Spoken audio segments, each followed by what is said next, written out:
Guys welcome to my channel Ashish daily lifestyle. आशा करुच्ची आप सब भले थे। तो ये टाइम होगला 3टा बाजिब।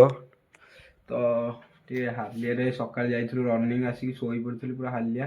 तो ये उठिली सकाल खाई शोई पड़ी। तो ब्लॉग स्टार्ट कर तो ये स्टार्ट कर। तो ये टाइम होगला 3टा बाजिब। तो ये तो किसी खाइनु आसनी भाई ऑफिस रु। तो आसिले खाइबू। बहुत भोक लगे मैं शोक उठली भाविली ब्लॉगटा स्टार्ट करदे कंटिन्यू हूँ ब्लॉग रे। तो चलो देखिए कौन ना कौन हो ब्लॉग रे कंटिन्यू रुहतु के आसूसी भाई देखिए खाई अच्छी दिन आग पूरा शुआरे शुआरे जाइए मुँह देखी जापारे शोक उठली।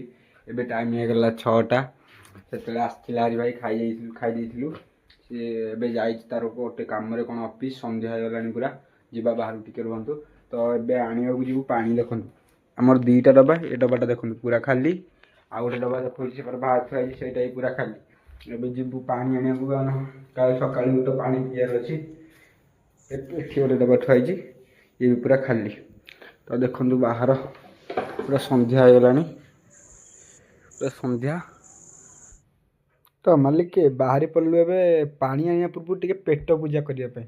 तो मार्केट आसला बेलू गलु प्रथम से पकोड़ा गोटे दुकान को भाई जो खाए पकोड़ा दुकान से पाखक जीवु देखु पहुँचलु से पाखापाखि। तो पहुँचला बेलू कौन है देखिलु से पकोड़ा दुकान बंद। तो मुझे चलीगली भेज तो भेज लोक मंचुरियन खाया अर्डर करदेली गोटे प्लेट मंचुरियन। भाई कहले गोटे प्लेटर दाम 20 टଙ୍କା मुझे ऑर्डर करदेली भाई मत सजेकी देदेले मो हाथ में। तो प्लेट रे जहाँ 10टा कि 12टा खंडे आस 20 ଟଙ୍କା प्लेट बहुत मजा लगे। तो खाइबा तो सरीगला एबे मुझे गोटे ऑर्डर देदेली कॉफी जोटा कि टिके फ्रेश लगे कॉफी ऑर्डर देदेली मौसा तैयारी करदेले जार दाम थिला 10 ଟଙ୍କା तैयारी करके सी देदेले मो हाथ में।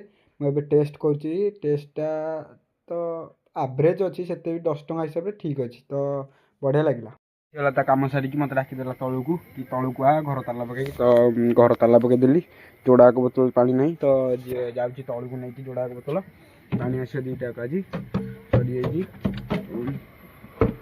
धरी भी होनी गोटे हाथ 2टा बोतल गोटे हाथ धरी भी होनी पड़गला। तो कंटिन्यू।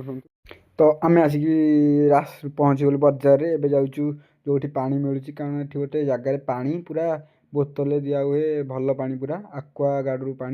तो पहुँची गलु से दुकान पाखे से दुकानटा ये बाँ पटे आगे मुझे जूम करके देखी दूसरी आपको। तो देखो पहुँची गलु आम से दुकान पाखे।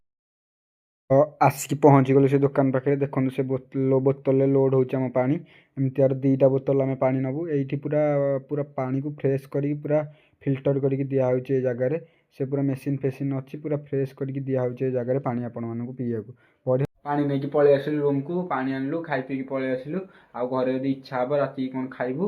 तो ब्लॉगटा जहाँ भी है दिन आगे देखी जहाँ भी भूल हो मो द्वारा कहे कमेंट मध्यम। तो बिना स्किप्रे वीडियो देखिए। तो लाइक शेयर सब्सक्राइब करूँ सब्सक्राइब के करना तो सब्सक्राइब करूँ फुल वीडियो देखूँ। तो ये ब्लॉगटा को ये एंड कर देखा गोटे नुआ fresh blog. Thank you so much for watching my channel Ashish daily lifestyle. आशा करुच्ची आप सब भले थे देखा गोटे नुआ फ्रेश ब्लॉग।